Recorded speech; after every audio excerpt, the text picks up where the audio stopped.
aging ya. Kadang-kadang biasa lah ya, pegal-pegal aja salah. Waktu aku nih, kalau pegal biasanya, biasalah karena tadi banyak gawe, gitu, banyak bergerak gitu ya. Kadang-kadang itu merupakan penanda, tapi kita berusaha untuk mendenial ya. Enggak lah gitu ya. Tapi belum tentunya harusnya dibuktiin. Kenapa begitu? Normalnya kan tidak misalnya. Oke. Kemudian biasanya konsisten dari PAD ini adalah biasanya sklerosis karena proses sklerosis aging ya, yang bisa dikatakan bahwa PAD itu sendiri bisa sekitar 30%, kalau dengan adanya PAD itu malah lebih meningkat ya. Kenapa begitu? Karena terjadi bersamaan dengan kelainan pembuluh darah yang lain. Karena proses sklerosis ya, endothelial dysfunction itu proses usia mulai dari usia anak-anak itu prosesnya ya. Karena makanan, karena kurang gerak, karena lifestyle ya, karena sedentary lifestyle, kemudian karena junk food dan semuanya itu, kemudian lagi comorbid ya, diabetik gitu ya, overweight ya itu dan yang lain sebagainya. Itu membuat terjadi penumpukan dari plak yang bertambah tahun bertambah meningkat. Bagaimana epidemiologinya saat ini dikatakan hampir pandemik loh. Jadi 19 juta penduduk dunia. Ini sendiri daripada populasi umum tuh biasanya ini standar aja epidemiologi ya. Prognosis 1 tahun pasien dengan chronic limb ischemia itu dapat 50% dapat hidup dengan 2 ekstremiti, 25 mengalami amputasi, dan 20% mortalitas karena dia ada yang lain ya. Bagaimana risk factor-nya, faktor risikonya? Dikatakan bahwa faktor risiko ini merokok salah satunya itu 2,5 sampai 3 kali ya.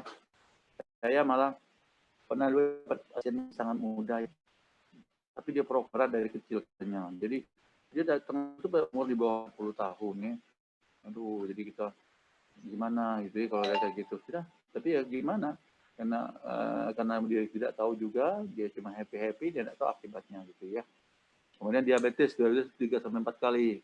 Diabetes ini adalah dia merupakan hampir semua itu bukan faktor risiko untuk coronary artery disease, untuk hipertensi dan lain sebagainya ya. Karena ini sumber ngacauin diabetes. Jadi kalau memang ada dengan histori diabetes harus dijaga betul. Tapi memang kita ngomongnya mudah ya, kenyataan tidak mudah.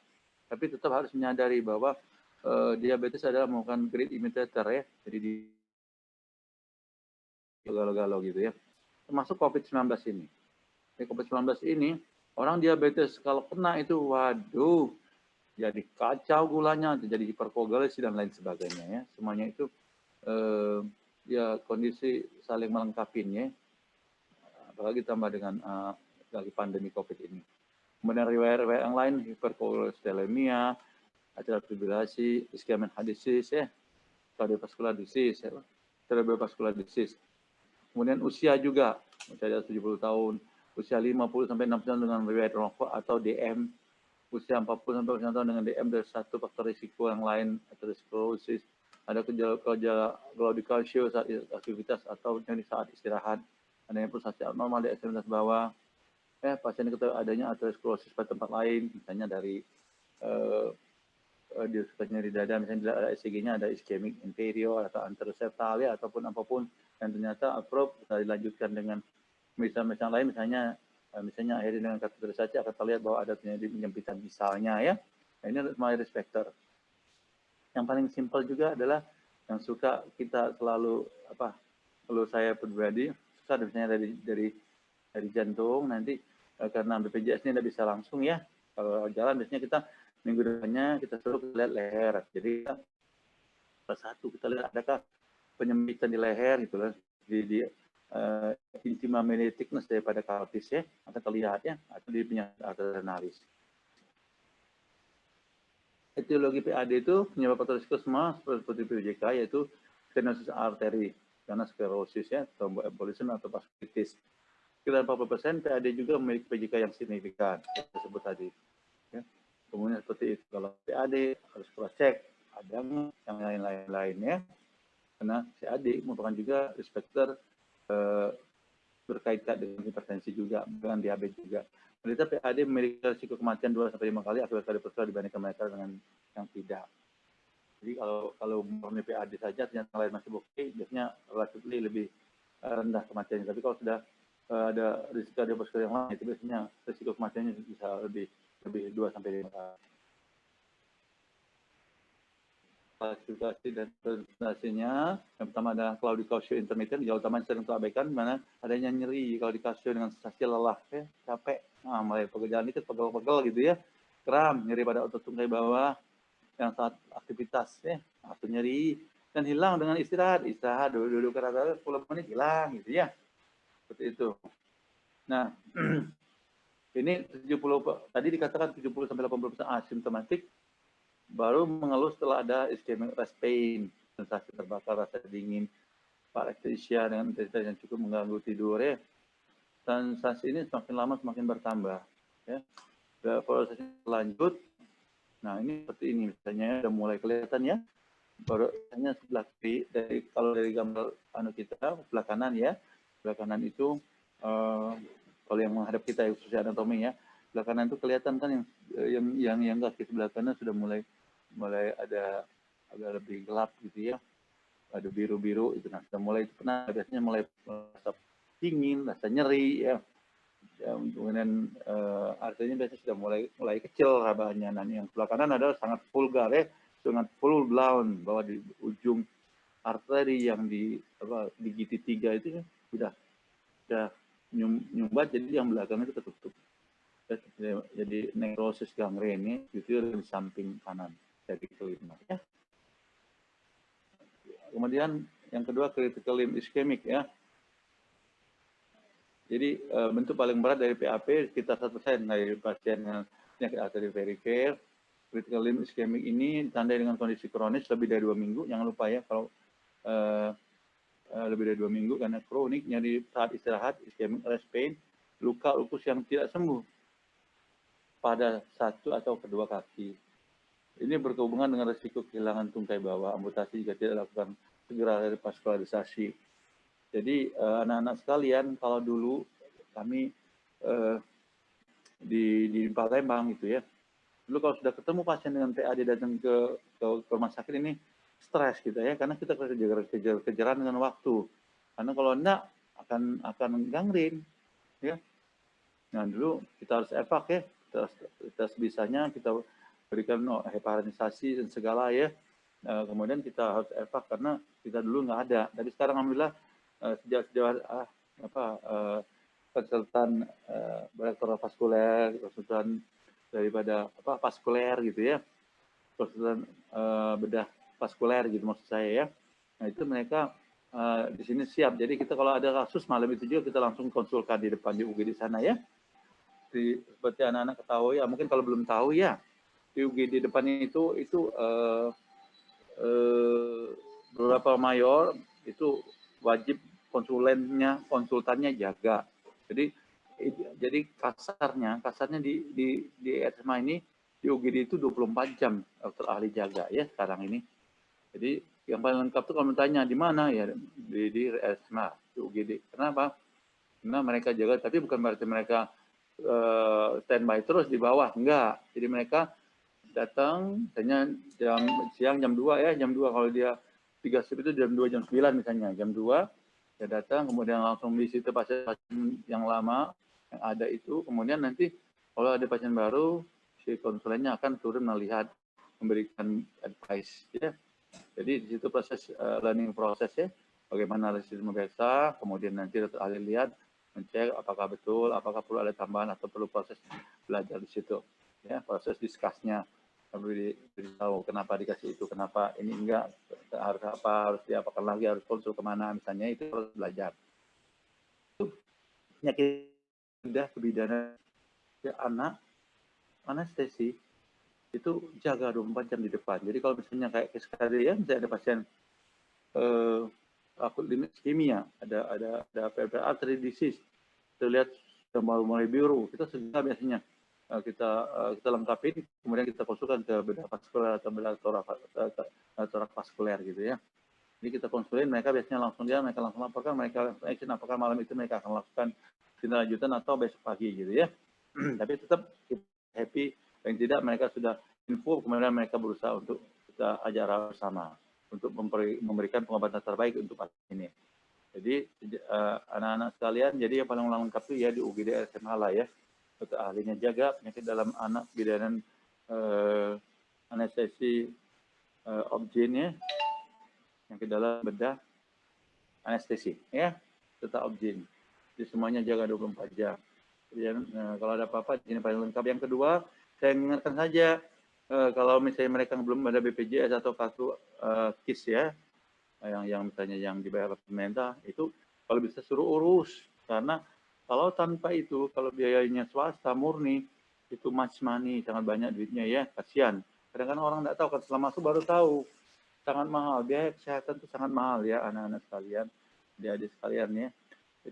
Jadi kalau memang sudah ada hukumannya, dari awal sih sudah ada, karena apalagi misalnya sudah ada misalnya ada darah tinggi yang selama ini suka ke dokter umum, dokter spesialis sendiri, silakan aja, tapi tetap harus backup. Jadi kalau waktu perawatan, kalau misalnya, tapi memang idealnya kadang-kadang kita ini masalahnya kalau misalnya BPJS proses birokrasi ya, harus nunggu ini, harus harus nunggu. Nah itu yang kadang-kadang orang nggak ada Nah itu memang ya mengorbankan sedikit waktu ya, karena orang banyak, jadi jadinya antrian. Tapi sebenarnya kalau tidak banyak tentu tidak sampai antrian. Tapi mau sabar-sabar, karena sekali pengobatan itu labor aja itu bisa, kalau lengkap bisa sampai 1-2 juta. Itu baru labor.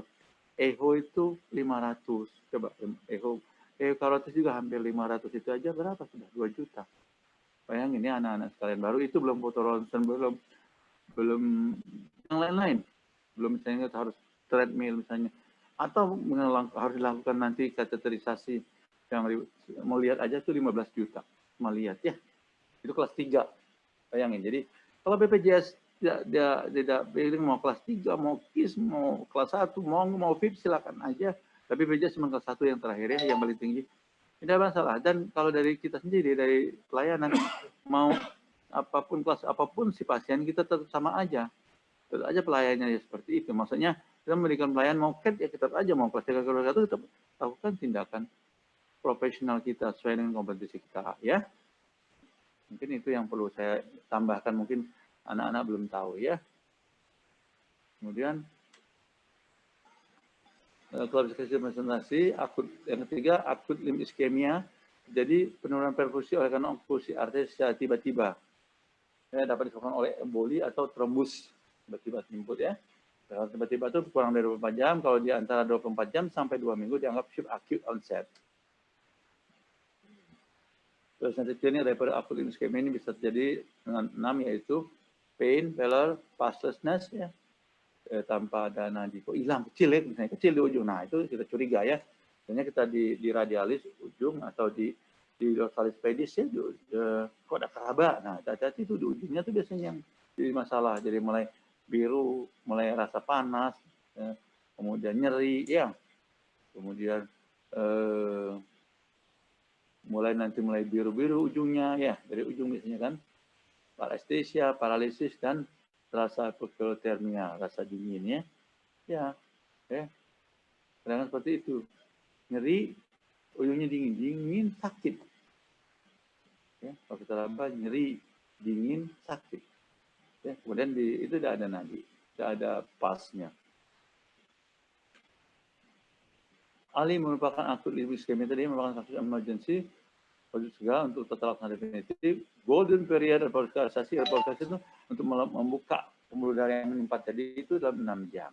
Untuk mencegah kerusakan otot yang permanen. Angka mortalitinya 15-20%, risiko amputasi tertinggi pada ahli 10-30%. Ini kan teorinya ya. Diagnosisnya bagaimana diagnosis penyakit arteri periferi ini tergantung pada anamnesis, fisikal exam, pemeriksaan segmentasi dan invasi, dan identifikasi resiko. Anamnesis perlu untuk evaluasi tanda dan gejala kesulitan tadi antara lain bagaimana tanda arteri koroner, cerebrovaskuler atau problem renal. Kalau gejala claudication intermittent, kemudian luka yang lambat sembuh merupakan tanda penting untuk ischemic rest pain. Keluhan yang selalu dialami bagian distal dari kedua tunggal seperti sensasi mati rasa kebal atau sensasi rasa kebakar. Kalau diagnosisnya dengan pemeriksaan non-invasif, pasien dengan risiko 1 PAD sebaiknya rutin dilakukan inspeksi pada ekstremitas atau kedua bawah, palpasi denyut pada ekstremitas bawah seperti femoral ya, femoral, popltea di belakang tempurung itu, dorsalis pedis dan tibialis posterior. Nanti ada gambarnya ya. Kemudian auskultasi daripada burit daripada femoral. Nah ini ya gambar bagaimana perubahan warna ya, inspeksi palpasi kita kan bisa lihat ya. Kemudian bagaimana itu sudah mulai ada biru-biru ya, sebelah tengah ya. Kemudian yang terakhir, nah itu lebih dominannya sudah mulai ada itu ya. Oke. Ada lagi kemarin saya baru ingat ya, karena khusus yang cerita biru-biru ya, tapi bukan di sini, tapi biasanya di kadang-kadang di ekstremitas tengah gitu, kadang-kadang di perut gitu ya. Orang-orang yang memakai obat ini loh, obat-obat orang corona yang dapat obat misalnya acetosal dan clopidogrel ya, antiagresif platelet. Nah itu biasanya biru-biru baru tadi ada pasien. Dia karena BPJS nunggu 2 minggu biru-biru, dia makan aja obat terus, tapi dia nunggu karena kontrolnya 2 minggu. Besoknya nambah lagi biru, diaminnya aja saya ngomong. Nah, sebenarnya itu walaupun nggak usah pikir BPJS, Bu, mau perlu ke UGD gitu ya. Kalau dia sudah stop obat-obat yang antiagresif plateletnya, insya Allah dia akan berkurang, akhirnya akan hilang biru-birunya ya. Ini beda dengan ini. Itu karena perdarahan karena samping daripada pemakaian antiagresif platelet ya. Nah ini contoh bagaimana pemeriksaan pulsasi pada dorsalis pedis yang di atas ya. Tibialis posterior bagaimana cara pegangnya ya, sahabat sekali. Kemudian popltea dengan 2 tangan ya di depan tempurung itu, kemudian di belakang, kita meraba yang belakang, popltea di belakangnya. Kemudian di femoralis kiri gitu ya, bagaimana periksanya ya. Kuat sekali kalau arteri femoralis paling kuat tuh. Popltea juga kuat. Ya. Dorsalis pedis juga, tibialis lumayan ya. Biasanya kita raba masih sangat jelas ya. Dan ini juga tempat-tempat yang biasanya kita kalau lakukan OSG Doppler ya, biasanya kita runtun dari atas itu, dari dorsalis pedis, terus naik tibialis, ke popltea, baru naik ke femoral ya. Bagaimana dia seperti tadi, misalnya untuk pembuluh darah dengan macam-macam ankle and two brachial AB biasanya sebutnya, segmental pressure ini kita cukup tahu aja, volume pulse, volume recording, reflex ultrasound imaging, ya. Kemudian Doppler waveform analysis dan exercise testing. Nah ini yang sering kita pakai ya. Bahkan kita bisa hitung-hitung dengan ABI. Untuk pasien dengan curiga PAD. Gimana caranya? Tekan darah sistolik pada kaki, ankle namanya kaki di dorsalis pedis atau tibialis posterior. Yang memang lebih kayaknya enakan di tibialis posterior ya. Jadi enak naruh mansetnya itu ya. Dan bandingkan dengan tekanan sistolik daripada arteri brachialis, sama-sama sistolik ya. Nanti akan ada ukurannya bahwa bila normal, bila nilainya 1 sampai 1,3 ya, misalnya ankle-nya misalnya di atas misalnya 160 juga, misalnya yang bawah yang brachialnya misalnya 160, berarti 1 kan normal misalnya ankle brachial index ya.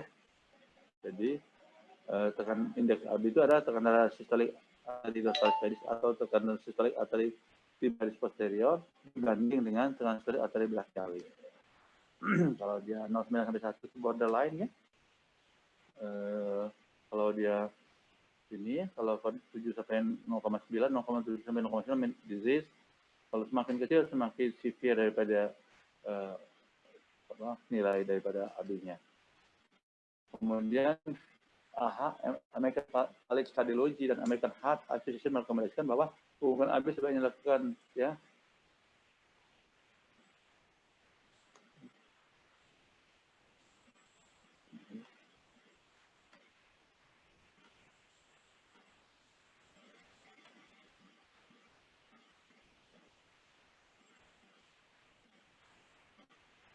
Oh yang tadi ya, di atas gambar di atas itu ada menunjukkan gambar di bagaimana kita USG Doppler daripada aliran di dorsalis pedis dan di tibialis posterior ya. Kemudian adanya gejala external leg atau luka yang tidak sembuh usia 65 tahun ya. Adanya usia dengan 50 tahun yang punya riwayat DM atau merokok ya.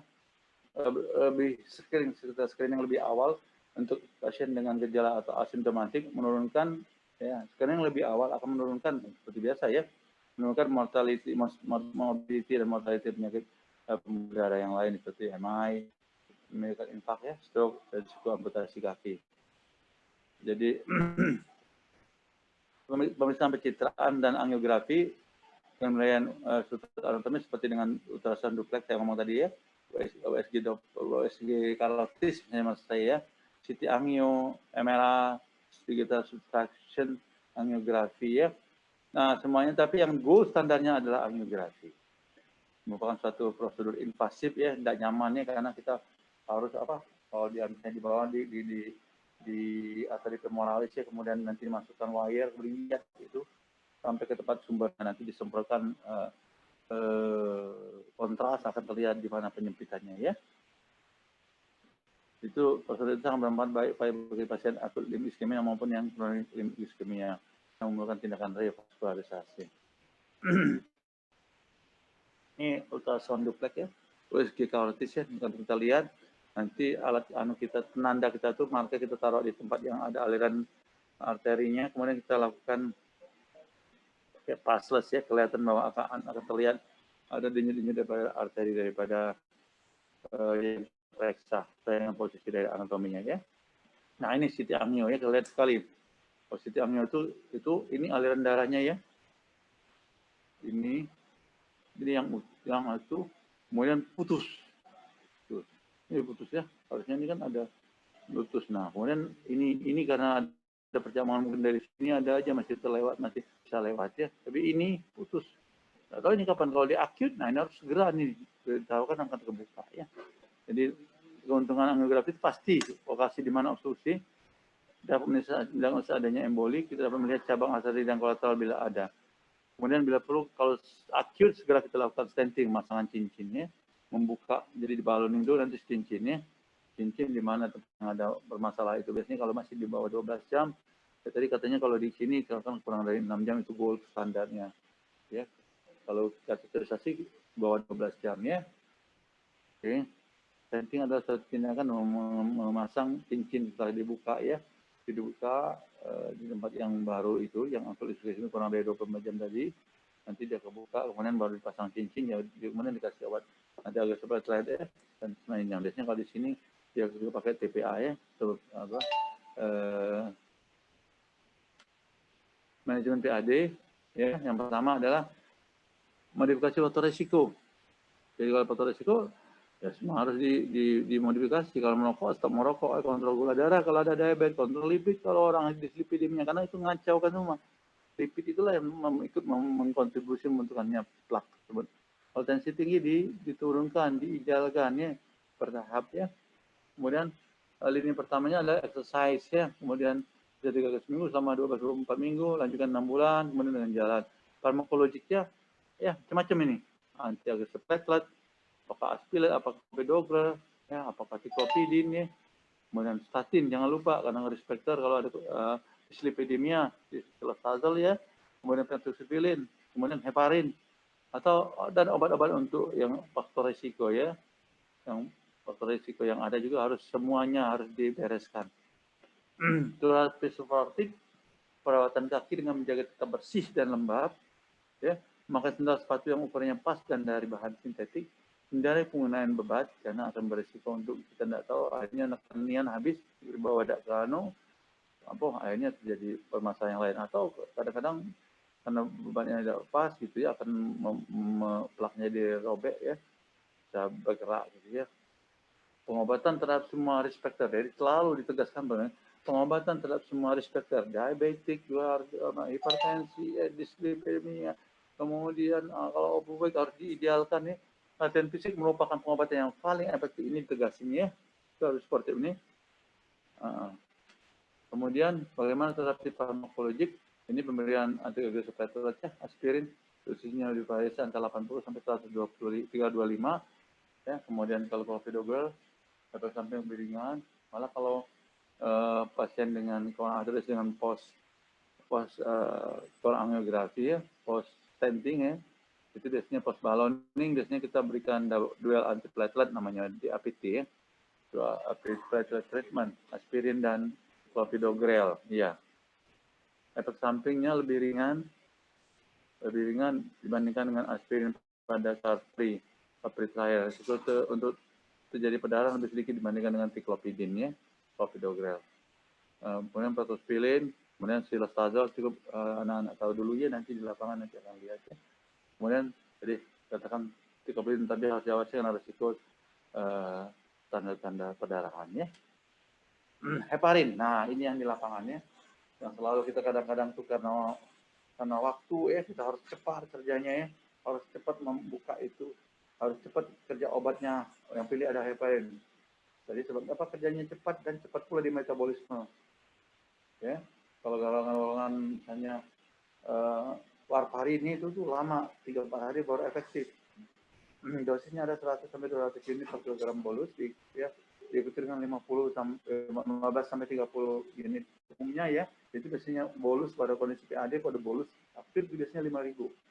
Jadi sebenarnya masuk daripada ini kalau 100 sampai 200 kan, kalau 100 kalau masing orang itu beratnya di 10 atau 50 kan 5.000 itu bolus, kemudian diikuti biasanya antara 10.000 sampai 20.000. Ini ikuti dengan 15 sampai 30 unit per kilogram per jam. Jadi kalau 15 unit aja dikalikan 50 sudah 50, dikalikan 24 jam 18.000 ya. Tapi kita di lapangan kita gunakan mulai dari 10.000 per 24 jam. Kemudian naik 15.000 ya. Naik 20.000. Karena risiko perdarahannya biasanya selama ini di lapangan kita gunakan seperti itu. Kadang-kadang sudah 15.000 sudah mulai recovery, mulai membaik ya.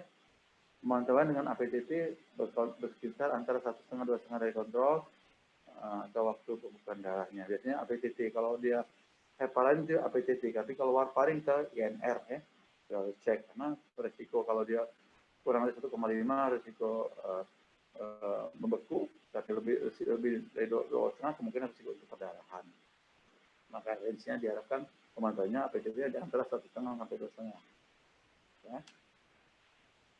Obat terapi trombolytik dengan kateter arteri selektif perkutan pada trombus yang menyumbat dapat mengurangi komplikasi perdarahan dibandingkan dengan cara pemberian intravenal. Dalam dengan kateter intra arterial dengan terapi trombolytik. Ya. Kemudian kalau bedah pintas, ya pertimbangannya adalah kurang respon dengan exercise, dengan latihan, dengan obat, masih gejala juga misalnya kardiovaskular outputnya berat, berarti obatnya jelek, nah itu mungkin perlu kita angioplasti atau stenting ya, di pasien ini. Kemudian atau perlu bypass femoropoplia dengan vena sapena atau iliaca atau iliofemoral dengan prostesis, apa endarterektomi atau dan terakhir adalah amputasi. Ini bagaimana revaskularisasi ya, semuanya itu okklusi perforsmas arteri femoralis. Nah ini yang tengah-tengah ini coba putih ya, ada defect filling intraluminal di proximal superficial daripada femoral artery. Kemudian bagaimana dilakukan pemakaian angioplasti ya, dari pasang cincin, kemudian dilanjutkan dengan TPE ya, yang diinfus langsung ke dalam trombus segmen melalui side hole infusion catheter itu ya, setelah angioplasti dan penempatan daripada stentingnya sehingga melebarkan, sehingga diharapkan aliran ini yang terakhir kan ini paten ya. Paten maksudnya bagus, mengalir lancar. Nah itu contoh kanan adalah bagaimana stennya, cincinnya itu ya, bagaimana stennya itu, cincinnya itu, dan ini harus dijaga, cincinnya harus dijaga karena kan nanti dia berdarah, makanya kita harus lancarin, makanya dia tetap harus pakai platelet ya, dan lain sebagainya sesuai dengan nanti apa di lapangannya.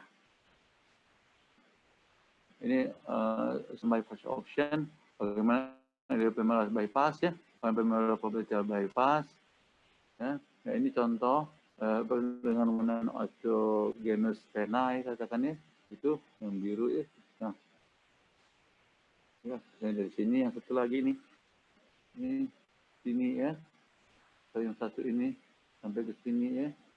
Kemudian bagaimana prosedur endovaskuler ya, yang sebelah kanan ini, bagaimana jalur ini kan ini plaknya ya, ini plaknya, kuning ini sudah menutupi lebih dari separuh ya, ini hampir 80%, tinggal sempit ya. Nah ini diusahakan untuk dia kita lebarkan lagi yang ini, jadi dia kita dengan pakai cincin ini akan dia buka, kemudian akhirnya pelaknya akan ditekan habis, jadi lebarkan lagi, ini alirannya lebar lagi, dan ini harus dijaga. Ini decrease blood flow before procedure dan ini after procedure, ini diharapkan seperti tetap lancar ya. Dan ini tetap letaklah di sini ya, sampai orang meninggal dibawa mati lah, ini bisa lagi menyatu dia ya, makanya harus dijagain alirannya ini, karena bisa aja nanti dia akan nyempit lagi kalau nggak dikasih obat antiplatelet dan lain sebagainya ya. Nah, mungkin itu aja anak-anak sekalian tentang bagaimana sekilas lintas tentang PAD. Paling tidak anak-anak sudah tahu claudication intermittent, bagaimana penggunaan USG karotis, ya, bagaimana kateterisasi di femoral melihat akan di bawah tempat yang terjadi aliran penyempitan ya. Memang itu sendiri memang nanti kalau anak-anak nanti setelah di lapangan nanti pada waktu ruang kateterisasi lebih terbuka lagi melihat bagaimana yang terjadi ya, melihat boleh daripada kamu lihat klinisnya, nanti kamu melihat boleh nanti pada waktu di penyakit dalamnya lihat pada waktu pasien dengan pasien misalnya dari vaskuler yang peripheral artery disease ini, kemudian mereka lakukan tindakan untuk membuka kondisi yang akut, nanti kelihatan semua. Kan di sini sudah canggih alatnya ya. Mungkin itu saja anak-anak sekalian kuliah daripada penyakit arteri perifernya. Ada Randi ada? Mana? Randi? Nah, panggil. Apakah ada pertanyaan dari anak-anak sekalian? Kalau ada, mungkin kalau enggak kita lanjut ke kuliah satu lagi ya. Kata Randi, katanya berapa minggu lagi ujian ya, daripada nanti Apakah ada pertanyaan apa? Kita lanjut aja dulu ya. Anak-anak, ada yang komen? Apa kita lanjut dulu cardiorespiratory arrest? Izin dokter, menurut saya lanjut saja dulu. Lanjut dulu ya, oke. Coba ya, kalau gitu kita lanjutkan ya.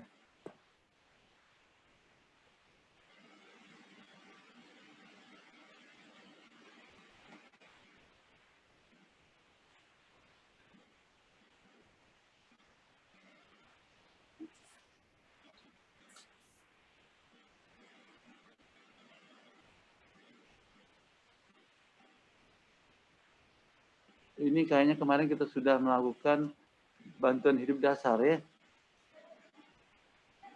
Ini kuliahnya baru sekarang. Mohon maaf karena kemarin saya kebetulan dirawat. Ya, pikir sudah ada yang memberikan kuliahnya, rupanya belum. Nah, sudah saya ngomong siap, aku boleh buat ya. Resusitasi ya. Tadi kemarin bagian waktu kamu lakukan bantuan hidup dasar itu kan sebenarnya ya ini juga, ini sebenarnya dasar kuliahnya. Ya makanya saya ngomong kemarin waktu itu kayaknya ada yang masih pelong atau belum tahu itu karena memang belum diahit. Baik, kita lanjut aja ya anak-anak sekalian. Jadi bagaimana sudden cardiac arrest ya, yang tiba-tiba hemodynamic collapse ya, biasanya karena VT tanpa nadi, kemudian PF, asystole dan PEA, pulseless electrical activity. PEA itu adanya gambaran EKG dan di jantung di monitor, tapi di laba di nadinya nggak ada ya, tapi di pas pakai monitor terlihat masih itu PEA.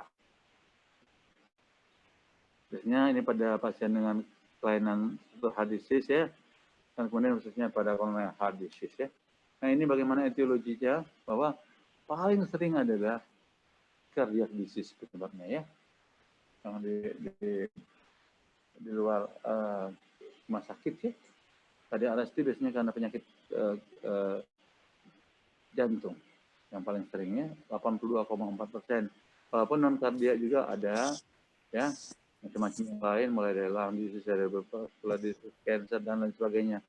Sampai terakhir di shock gitu ya. Tapi paling banyak ada penyebab memang kenyataan di lapangan adalah cardiac disease ya, khususnya coronary artery disease. Nah, bagaimana VT monomorfik ya? Artinya monomorfik mempunyai bentuk yang sama, amplitudenya sama ya, seperti ini ya. Ini VT ya, kemudian KS pattern begini yang monomorfik ya. Nah ini gambaran VT ya. VT kalau kita dalam VT, kalau tanya ada nadi apa tanpa nadi ya, Karena kalau ada nadi itu kita kardioversi, kalau tanpa nadi kita lakukan defibrilasi.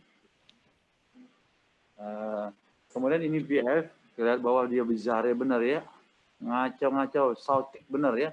Kalau kita listriknya kacau gitu ya, tidak ada yang sama. Itu coba dilihat ya, ini ya gambaran dari yang sama ya. Kalau tadi kan kalau VT tadi yang monomorfik sama, walau bentuknya seperti QS ya. Kalau ini VF ini benar-benar sautik, ini tidak ada pilihan, harus cepat kejar harus DC ya, harus DC, apalagi misalnya kita eyewitness ya, kita saksi mata, kita lihat misalnya dari mulai bagus tiba-tiba jadi VF kayak gini, harus kita lakukan balik, kita lakukan defibrilasi ya. Kemudian asistole benar-benar nggak ada ya, flat aja, ini katakan biasa kita sebut flat ya. Nah ini PA tadi saya ngomong dari awal bahwa memperlihatkan di monitor teridentifikasi gambaran listrik jantungnya, tapi di pulse tidak ada ya. Apakah itu dari arteria, dari junctional atau berasal dari ventricular originnya. Disebut juga dengan mechanical dissociasi ya. Nah ini bagaimana adult healthcare kondisi pasien yang pasien tidak sadar ketika kita latihan kemarin ya. Bagaimana mereka harus breathing atau gasping gitu ya. Dia langsung berhenti nafasnya, itu gasping ya. Nari, itu gasping. Kemudian kita lakukan seperti biasa, minta tolong. Ada orang tidak sadar, ada ambulan atau ada defibrillator itu ya, AED ya. Kemudian selanjutnya kita raba ya. Jadi kami tolong sampai kepok-kepok ya, kemarin kan pak. Ada respon sambil lihat juga sambil bersamaan itu sambil melihat Pak itu kuping kamu mendekati daripada nafas dia dan lihat ada gerakan dinding less than 10 second, kurang dari 10 detik kamu sudah bisa meraba arteri karotisnya ada tidak ya. Oke. Kalau ada nadi kita lakukan satu nafas setiap 5-6 detik. Ya. Kalau tidak ada nadi, kita melakukan CPR. Ya. Kompresi 30 dibanding 2. Jangan bagaimana dengan high quality CPR. Makanya kemarin waktu yang saya ngomong, kalau CPR itu kalau misalnya lagi kompresi, biasanya ditanya sekalian, ayo high quality CPR. Kemarin sebut tuh, kecepatannya 100 kali per menit, kedalaman 5 inci, biarkan dia completely coil ya, minimal interruption dan hindari ekses ventilasi, kayak itu sampai ngerjain gitu ya. Kemudian setelah 5 siklus, misalnya 30 kemudian nafas 2 kali kalau berdua ya, atau kalau sendiri makanya dia lutut kita di daerah bahunya gitu ya, mudah bergeser, tidak lagi bergerak-gerak, kita menggeser putar aja ya. Lutut kita aja bergeser sedikit ya, jadi itu lakukan setelah dua tiup lakukan lagi kompresi kalau kita sendirian. Kemudian kalau AED-nya datang setelah 5 siklus, segera kita coba pasang AED-nya. Yang kedua biasanya sudah sampai 30 sampai 5 siklus baru 2 siklus, kecapean yang nolong harus switch gantian ya. Tapi intinya tetap harus kita lakukan optimalisasi daripada kardiopulmonary resusitasinya. Oke. Kemudian cek ritmenya, misalnya ternyata sudah ada nadinya, ya resimo CPR namanya ya. Kemudian setelah itu kalau yang lain sudah datang baru kita serahkan ke mereka. Henti jantung kardiorespirasi bagaimana diagnosisnya? Diagnosisnya sebenarnya tidak ada, penasaran juga tidak ada atau tidak normal, gasping tadi tidak teraba, EKG-nya seperti ngomong tadi PT tambah nadi, VF dan PA dan asistole. Ini RJP-nya ya, pertama-tama harusnya dengan henti jantung atau henti nafas ya. Ini kalau berdua ya, usahakan dia head to chin lift ya, seperti itu. Terus saya juga mulai bisa pasien memberikan DNR ya, do not attempt resuscitation. Jadi ditulis di situ jangan lakukan resusitasi, mereka sudah tanda tangan gitu ya. Kemudian pasien memiliki tanda kematian yang irreversible. Ada rigoromatis, ada dekapitasi, ada kompresi atau ada pucat ya, sudah irreversible. Kalau dihentikan, bagaimana? Pada situasi ventilasi spontan secara efektif setelah membaik, ya. Perawatan lanjut oleh tenaga medis cepat rujukan atau cepat perawatan yang lebih tinggi. Ada kriteria yang jelas menunjukkan sudah terjadi kematian yang irreversibel. Penolong sudah tidak dapat meneruskan tindakan karena lelah atau ada keadaan lingkungan yang membahayakan penolong atau meneruskan tindakan saja akan menyebabkan orang lain jadi cedera. Ada keterangan DNA diperlihatkan pada penolong, ya. Maka administrasi diberhentikan. Indikasi penghentian sementara, ya, RJP sementara dihentikan bagaimana? Ketika obat akan diberikan tindakan DEPIP. Nah, pada waktu kita, hanya pada waktu dia datang kan, dia datang, ya dia pasang, kemudian kita RJP terjalan, ya, yang komplit terjalan. Kemudian dia ngomong, oke, shocking nah, baru oke, everybody clear, area clear, ya, clear itu maksudnya everybody clear. Semua jangan clear, masih ada yang pegang gitu, ya. Harus benar-benar tidak mendekati daripada si korban. Jadi sudah clear semua baru di shocking. Nah, pada waktu everybody clear tadi clear, nah itu sementara tidak RJP. Sementara pada waktu sudah shocking, sudah jeger gitu ya, sudah drag gitu ya, sudah DP jalan, langsung automatically segera kita lakukan kompresi kembali, ya. Kemudian kembali lagi penghentian sementara RJP, memindahkan pasien ke atau dari tandu kan saro tuh, memindahkannya ke rumah sakit RJP, kayak dulu sebentar dulu, ya. Memasukkan atau mengeluarkan korban dari ambulan gitu juga, kan mungkin susahnya sementara dulu, memindahkan korban menuruni tangga atau lorong yang sempit, ya. Pokoknya tidak ada akses untuk kita lakukan RJP yang susah. Oke. Penambahkan tindakan RJP, napas kembali mungkin spontan, aliran napas dapat dirasakan, terlihat adanya gerakan dada turun naik, denyut nadi teraba kembali teraba, denyut jantung terdengar mulai stetoskop, korban berusaha untuk menelan, perubahan warna kulit dari pucat menjadi kemerahan, refleks pupilnya positif. Kesalahan-kesalahan saat melakukan tindakan RJP, posisi penolong dan korban yang kurang tepat, alas di mana korban berbaring tidak keras. Nah, itu juga kadang-kadang kita RJP kita lupa. Misalnya di itu ya, di tidur pasien ternyata bagian belakangnya tuh per. Jadi kita RJP tidak ada nahan dia ya, nyet lagi ke belakang. Harusnya dia kayak ada alas yang keras. Biasanya kalau RJP ada khusus tuh kayak sebangsa kayak kayu yang sudah kita angkat badannya, kita tetap di bawahnya itu. Jadi kalau waktu itu RJP dia optimal. Tidak dong ngikutin per di bawah. Kalau yang ada ranjang, kalau dulu kan ada ranjang ada pernya, jadi dia ikut-ikut juga. Tidak optimal. Tapi kalau pakai kayu itu dia akan optimal. Sehingga kompresi pada waktu kita rasakan kompresi dan ventilasi optimal. Kompresi dada lebih lambat dan tidak sesuai dengan kompresi, maksudnya yang kesalahan saat melakukan tindakan RJP, ya. Kompresi dada lebih lambat atau dengan kedalaman yang dianjurkan. Ya, dalamnya kan harusnya 2 inci 5 cm, ini cuma berapa senti udah berhenti. Ya, udah kurang dalam gitu loh. Kemudian kompresi juga misalnya harusnya berapa, sekali ini kurang ya misalnya, atau kelebihan juga tidak boleh. Jumlah bantuan napas yang diberikan juga tidak sesuai, ya. Nah, bagaimana chain of the survival, bagaimana segera kita mengenal dan mengaktifkan emergency response system, kemudian lakukan early CPR, kemudian lakukan rapid defibrillator, kemudian setelah itu bawa tim ambulan datang lengkap, baru kita kirim ke ICU, ya. Ini tadi sama, ya. Nah, bagaimana mulai dari kita tadi ini lebih detailnya, ya. Apa gitu ya. Karena ada sambil kita melihat sambil kuping kita mendekati ke hidungnya, nggak ada nafas, saat lagi dini nada, nggak ada gerakan dini nada, kemudian segera kita raba palatisnya, ya. Tidak ada respon pertama kali ini, ya. Kemudian minta bantuan, tolong panggil ambulan, ambil AED gitu, ya. Kemudian yang ketiga, raba. Gimana raba di arteri karotis? Nah, jadi bagi penolong awam itu tidak sensitif, ya, dan spesifik, sehingga tidak untuk penolong awam itu tidak direkomendasikan. Dari petugas medis, waktu yang diperlukan untuk lihat arteri karotis itu less than 10 second, kurang dari 10 detik, ya, dari mulai end of sample yang nyamping ke lateralnya, yang akan raba denyut daripada arteri karotis tersebut, ya. Kemudian kompresi, ya, compression push fast push hard, ya, dengan high quality CPR tadi, high push fast push hard, kecepatannya sekali, pedalamnya 5 cm, jaga kompres semua, benar minimal interruption, hindari ventilasi yang berlebihan, ya. Airway-nya harus yakin bahwa dilakukan head tilt chin lip, tengadah kepala atau pang dagu.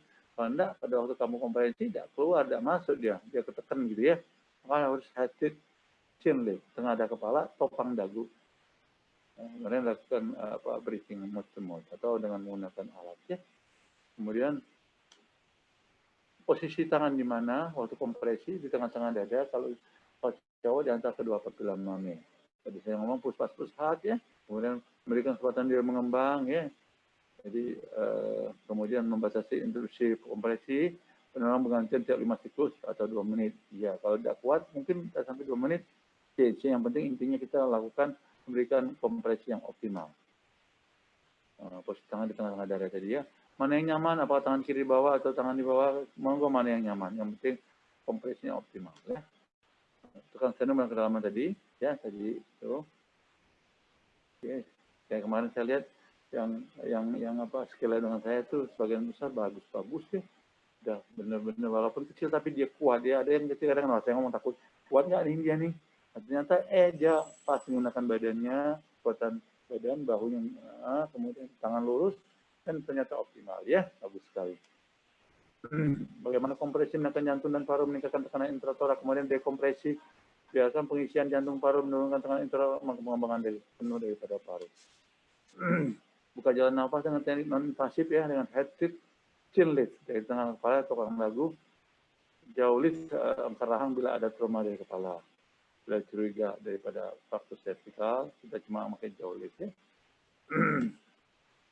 Berikan nafas bagaimana? Mode bila tidak bernafas, berikan 2 bantuan nafas ya. Berikan nafas 1 detik hingga dan naik. Tapi be careful ya, kita kondisi ini ya, kita tidak tahu banyak macam-macam penyakit ya.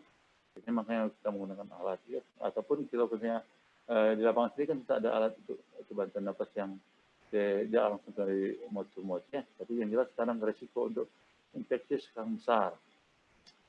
Kemudian nah ini seperti ini ya. Biasanya seperti itu kalau latihan PSACAS, maka yang digambar di atas yang ada mbak-mbak yang pakai baju hitam ini ya. Yang akan dipakai itu. Jadi yang batasin, kita memberikan udara saja tapi kita tidak ada kontak dari mulut dia ke kita, udaranya ke mulut kita ya.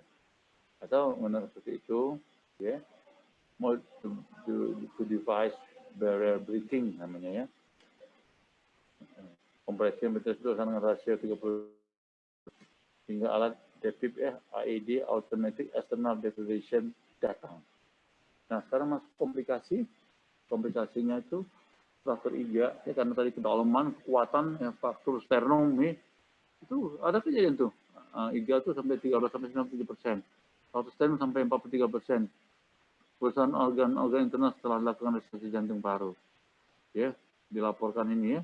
Jadi left ventricular hemorrhagic, perdarahan left ventricular, ada pneumotoraks juga ya.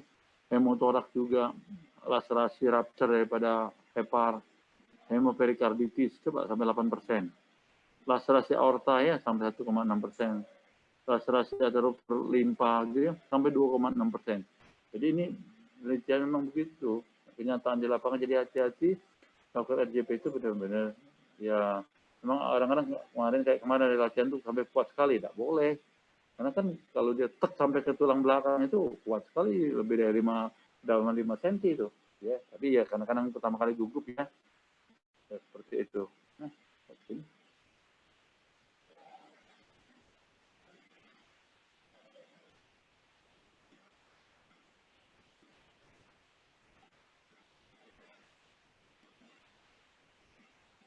Oke.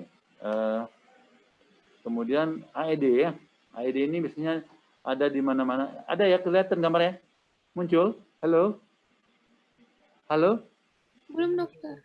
Belum muncul ya? Nggak muncul? Belum muncul, dok. Ya. Ada? Muncul nggak? Belum, dokter. Belum muncul. Sebentar.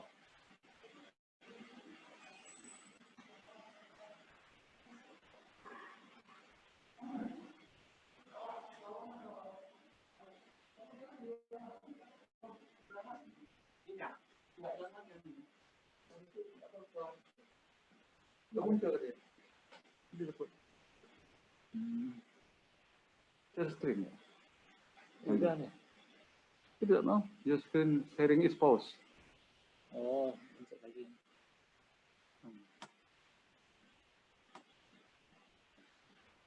Stop dulu ya. Coba ya.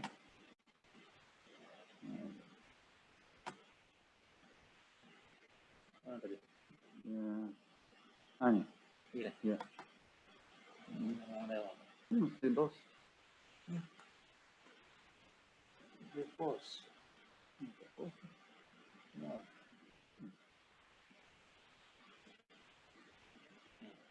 Ya. Masih bos ini.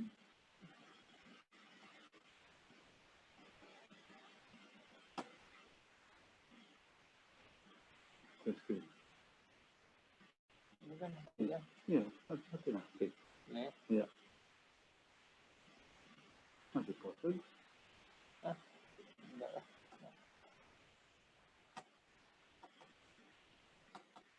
Nah, ya. Enggak aja. Enggak. Jadi geser. Hah? Nah, Ini kamu bisa ya? udah kan? Ini stop share.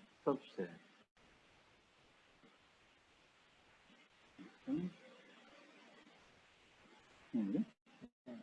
Ya kan? Dua kali. Masih ya. Masuk. Mana? Ini pos, dua kali. Nah, Kelihatan nggak?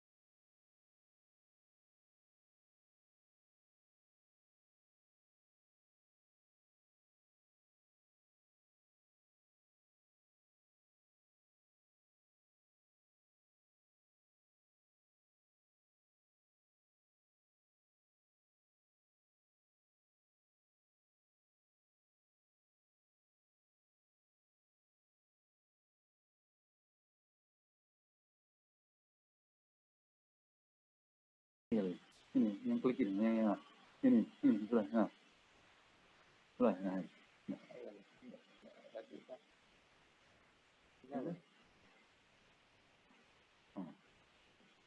sudah muncul situ. Mana sih? Ini sering pakai ini kan? Kita bawah. Ada baik. Itu satu lagi.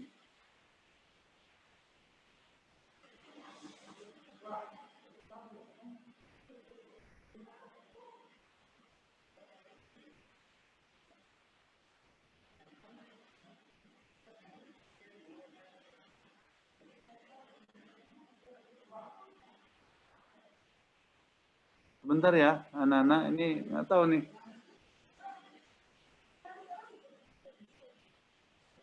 Kok hilang? Mana Randinya? Ini tadi hilang, nggak bisa nggak muncul share screen-nya. Share screen nggak muncul. Mereka hilang. Tadi pas terakhir 2 hari terakhir. Randi kan? Tadi kirain lawan di sini Mas Konyol. Sepertinya dia hilang. Tahu nggak Randi?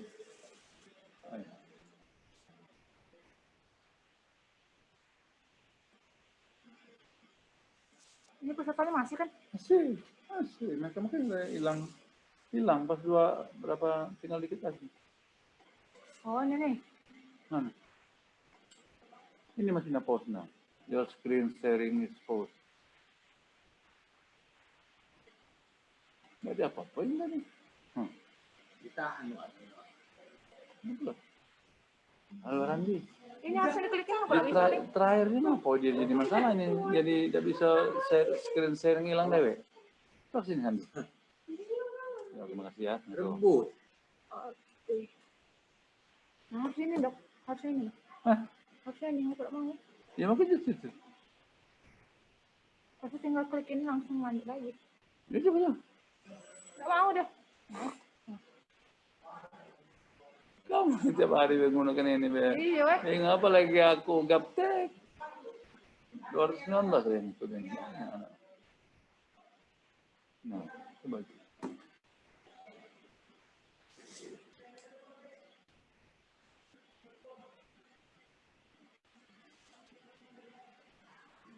Banyak yang ke toilet. Ini Rani, dah mau di Nah pause. ini kan resume ya kak. Aku udah gak ngeklik ya. Tinggal berapa terakhir? 3 terakhir. Nah.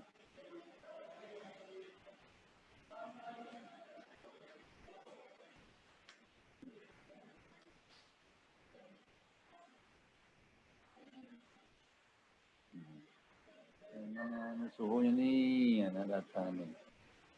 Ini, yes, nah, ini nih. Nah. Nah, itu masih pause, itu pause. Aku internet loh.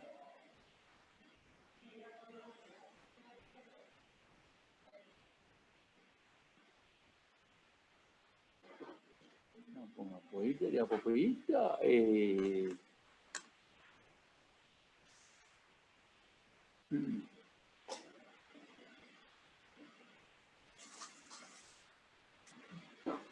Nah, stop. Hanya itu dikaji tahun 2000 ada dikaji dengan teknik.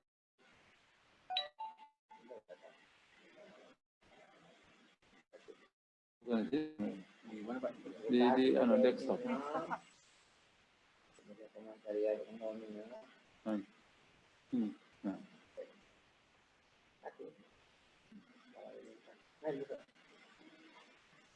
Jurnalis.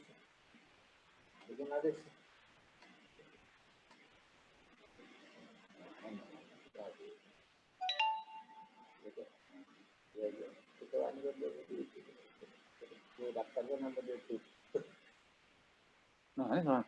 Bisa. Oke. Lagi. Ah, itu. Oke. Kelihatan nggak, anak-anak? Halo? Sudah dokter, sudah. Alhamdulillah. Iya, nggak tahu kau sendiri. Kenapa, Randi? Kenapa tadi bisa kayak gitu? Nah, itu loh. Ah, ini. Kayak ada lagi ya. Nggak bisa jangan lagi ya. Iya, pause. Ada kata yang pause ini ya. Jadi ini biasanya ini AED ini automatic external defibrillation ini ada di semua airport ada. Kemudian kayak kita di gedung bawah itu, lantai bawah tempat kita acara-acara di bawah itu di gedung bundar itu ya, dulu tempat telepon dulu zaman dulu itu ada juga, ada ruang direksi juga ada ya, beberapa tempat tuh di mall-mall besar di sini ada. Biasanya disebut pecah-pecah bila perlu gitu ya.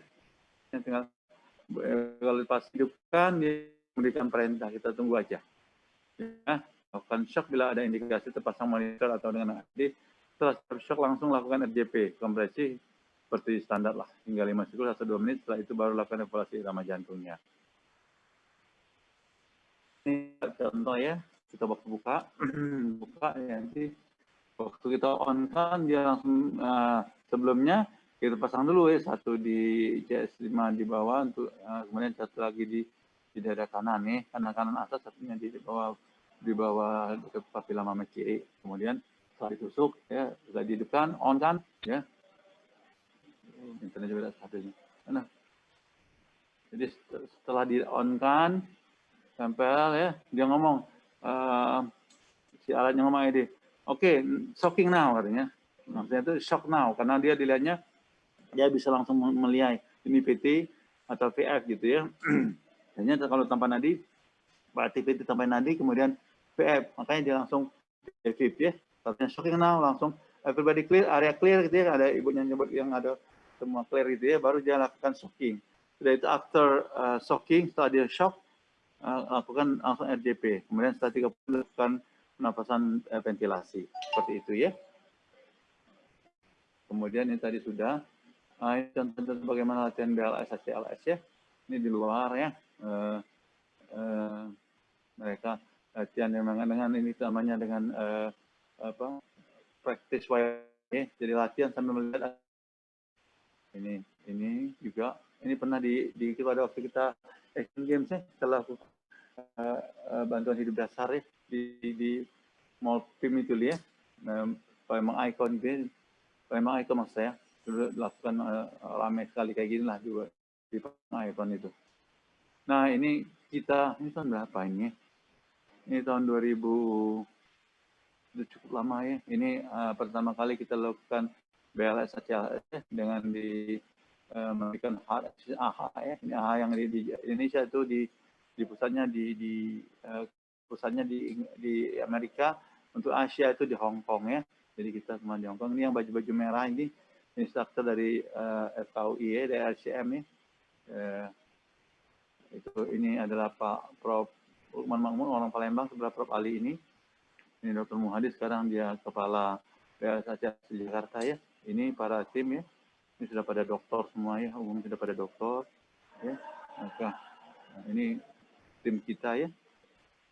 Ini masih muda-muda, ini tahun 2013. Jadi sudah 8 tahun yang lalu ya. Ini saya ya. Nah, ini yang kita kalau tidak salah pada waktu ini kita mau GCI pertama kali ya. Tim ini semua yang ikut ini kebetulan internis. Ini Dr. John Ganti masih muda ya. Oke, mungkin itu saja kuliah kita. Bagaimana BLS kita nanti pada waktu interesting ya, nanti satu syarat untuk dokter umumnya nanti anak-anak sekalian tuh harus ada BLS ACLS ya. Karenanya apa? Untuk menolong pasien-pasien kita. Kalau kita belum pernah ikut, nanti bingung kita celingak-celingak apa yang dilakukannya. Dan dengan begitu kita paling tidak harus pede. Ya, benar-benar kita harus membacanya kemudian langsung melakukannya.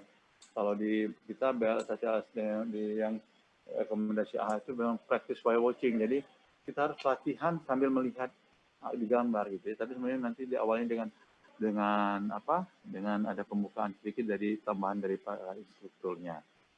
Ya, itu saja anak-anak sekalian. Mungkin kalau ada pertanyaan silahkan. Mohon maaf nih sorean mau istirahat, kamu mestinya istirahat. Tapi nggak apa-apa, biar selesai makalahnya materinya, biar jangan lebih dari kepikirannya. Materi sudah, jadi tinggal siap untuk ujian. Ada pertanyaan? Silakan anak-anak, kalau ada yang saya bisa jawab, saya jawab. Kalau enggak, nanti kita sama-sama cari ya. Silakan. Kalau ada yang pertanyaan.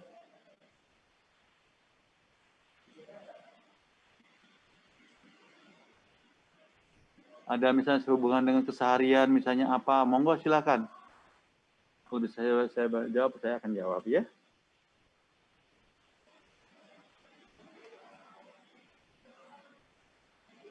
Selamat sore dokter, izin bertanya dokter. Ya. Perkenalkan saya Irem dok dari kelas beta. Nah ini sebenarnya pertanyaannya muncul setelah kami skilab kemarin, baru ingat begitu sampai di rumah. Kalau sekarang kan di masa pandemi ini kan pasien, maksudnya orang-orang itu kan banyak pakai masker gitu ya dok. Nah kalau misalnya terjadi cardiac arrest gitu, misalnya atau cardiac arrest di tempat umum, di mana kita harus melakukan resusitasi jantung paru. Nah apakah harus kita, maksudnya apakah masker itu sebaiknya kita buka tapi pasien jadi meningkat gitu dok resiko terkena COVID karena maskernya dibuka di tempat umum, atau baiknya itu seperti apa ya dok melakukan RJP di saat pandemi COVID seperti ini dok? Terima kasih. Terima kasih ya Dokter Iren. Sebetulnya memang apalagi dengan pandemi sekarang, tidak pandemi aja kita tetap waspada. Kita nggak tahu yang bersangkutan korban itu apakah dia aman dari penyakit-penyakit infeksi kan. Nah makanya memang kondisi ini biasanya kan di luar skenario. Jadi kadang-kadang orang sudden arrest ini kan kadang-kadang di depan mata kita dan kita nggak siap gitu ya. Nah itu problem memang di ventilasi itu. Saya sendiri pernah pada waktu acara, bukan saya yang pernah sebagai penolong pada suatu acara wisuda kita ya. Wisudanya dokter di Bukit ya dulu, kira-kira waktu yang lalu ya, masih dalam tahun-tahun ini juga. Nah jadi kita kan biasanya kalau keluarga daripada wisudawan yang kita kebetulan dosen gitu, kita biasanya di samping itu kan, di samping tidak tulang sana naik, kemudian kami yang sebelah sini di bawah kan dia ada ke atas juga kan, kemudian para guru besar di depan sana kan pakai toga. Nah itu kejadiannya di tempat sisi kami itu ada ibu-ibu ya, berdiri duduk lagi. Berdiri duduk, kayaknya itu gelisah gitu, enak badan gitu ya. Tiba-tiba dia berjalan keluar ke samping, baru kira-kira di ujung daripada porsi yang tempat duduk mereka, dia langsung terjerembab. Ya. Kemudian pada waktu itu, kan dia dengan suaminya, dia terjerembab. Jadi pas kita lihat terjerembab itu kan kita segera mendekat kan. Nah, pada waktu kita mau bantu, suaminya tadi nggak boleh, kami ngomong bahwa kami dokter, saya mau lihat. Nah, ini dia kasih gitu ya. Nah, ternyata kan berdua, saya di belakang. Nah, kemudian satu lagi yang lihat itu adalah ada jawab kita juga. Pas rupanya hilang, ada nadi langsung, pulsnya nggak ada, langsung RJP. Nah, RJP, Anda bayangin saya yang sebagai ventilasi kan, saya sudah gugup-gugup itu. Aduh, gimana kondisi begini ya? Gimana ibu ini sini kita tidak tahu. Kalau sudah 30 harus 2 ventilasi nih. Nah kira-kira.